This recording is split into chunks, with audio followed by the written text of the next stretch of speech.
Oui, attends, parce que c'est exactement là que je voulais en venir. C'est un véritable cercle vicieux qui se crée chez les critiques de cinéma, à propos, pas seulement, mais surtout, des films de super-héros. Et ça touche un nombre incroyable de critiques, de blogs, de vlogs, de vlogs, ou de ce que tu veux. J'ai pris un exemple particulier, parce que ça me paraissait important d'avoir un exemple particulier. Alors la retranscription est exacte, hein. J'ai donc gardé les erreurs et les hésitations. Donc j'y vais. Si par exemple il y a un truc comme Rogue One qui sort, je vais parler de Rogue One parce que c'est une des plus grosses sorties cinéma du moment, presque tout le monde va aller le voir, ce serait complètement débile de pas en parler. Alors je trouve cet extrait formidable, car vous avez les 3 points qui m'interpellent le plus. 1. C'est une grosse sortie. 2. Presque tout le monde va le voir. Et 3. Ce serait complètement débile de pas en parler.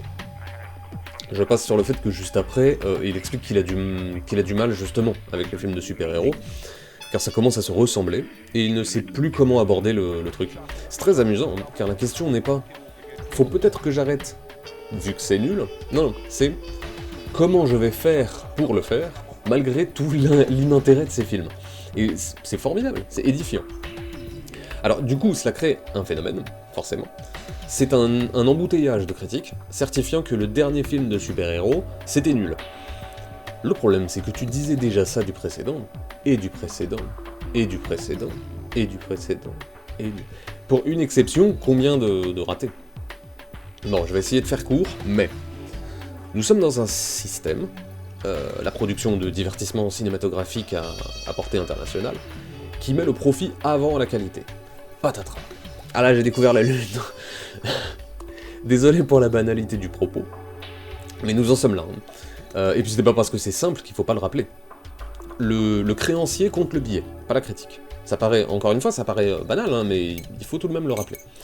Le fait qu'il ne compte effectivement pas la critique se ressent d'autant plus maintenant, où le classement IGN, qui apparemment, je suis pas dans les arcades, mais apparemment était scruté avant, ne fait plus peur à personne. Vu que de toute manière, une mauvaise note fait quand même 500 millions de dollars de recettes. Alors à quoi bon? Pour en revenir à notre extrait de tout à l'heure, ce qui m'amuse, je dis que ça m'amuse, mais en réalité ça me chagrine plus qu'autre chose, dans cette sortie, c'est la corrélation que fait ce jeune homme entre « c'est énorme, donc je dois », et si je ne le fais pas, les autres vont le faire. Eh ben non, justement. Votre responsabilité peut être très facilement résumée ainsi.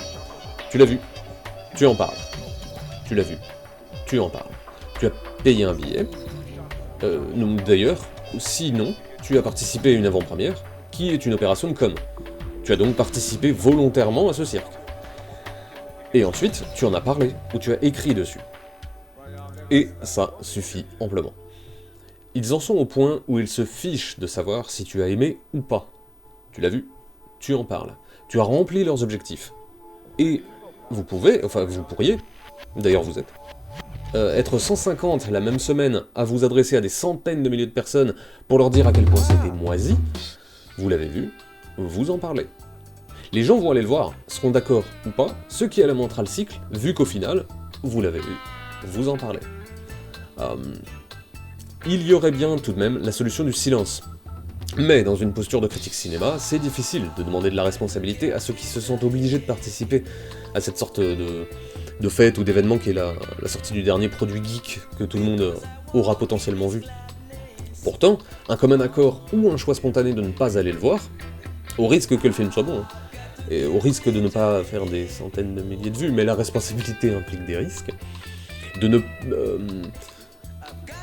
cela permettrait de ne pas inonder les blogs, les vlogs, les réseaux sociaux, parce que cela crée de toute manière une situation où chacun souhaitera réagir. Et pour ce, devra le voir et en parler. Ce serait le seul outil efficace. Sinon, il ne reste que la lassitude, mais celle-ci est contrôlée. Les créanciers ne se rendront compte du moment où ça plongera, et ils passeront à Star Wars, ou au film d'horreur, ou à ce que vous voulez. En attendant, ils envoient et on verra bien. De toute manière, ils se défausseront de toute culpabilité en rejetant la responsabilité sur le réalisateur, sur le scénariste. C'est un système non pour le futur, mais pour le présent. Bien marketé, ça marchera. Et quand ils auront trop pressé le citron, encore une fois, il leur suffira de passer à autre chose. Mais Dans l'ignorance volontaire, il pourrait y avoir une porte de sortie, car le cercle vicieux serait brisé. Encore une fois, car c'est une responsabilité. C'est trop facile de se plaindre d'une situation, mais de tout faire pour la pérenniser. C'est l'équivalent de se plaindre d'un ami colérique, mais d'y revenir tous les samedis soirs. Non, à un moment donné, on peut briser le cercle. C'est une responsabilité qui peut être prise, qui implique de prendre des risques, mais qui peut être prise. Et, comme nous parlons de pop culture, et que c'est bien trop putassier, et que ça va commencer à se voir, je suis obligé de dégainer Baudrillard, histoire d'alourdir un peu l'ambiance, et de rappeler qu'ici on n'est pas là pour s'amuser. C'est de la culture, c'est sérieux. Donc, Baudrillard est surtout sur ce qu'il appelle le recyclage culturel. En gros, il s'agit de réactualiser la culture de masse, par cycle, et de la rendre obligatoire à tous. En l'occurrence, si vous n'avez pas vu le dernier film de super-héros, vous devenez culturellement marginalisé.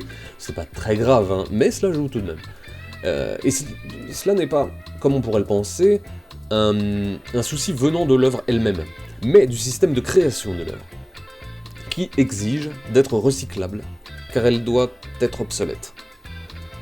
On ne produit pas le film de super-héros pour la postérité, mais pour l'inscrire dans un schéma de production, en cycle, qui permettra de produire sur lui-même.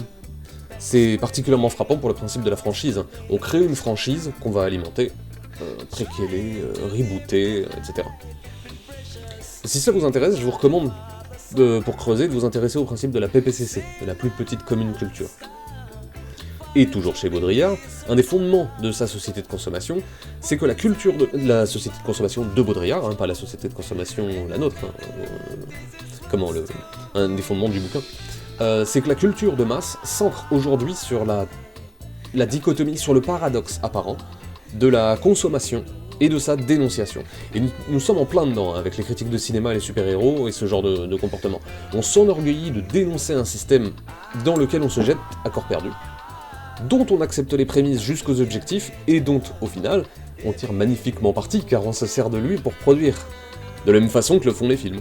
Le tout en ayant bonne conscience, puisqu'au passage, on a l'impression d'avoir tapé dessus, en disant « Ah bah, tous ces films, ils sont nuls, bouh !» Mais bon, in fine, tu les as vus, et tu en parles.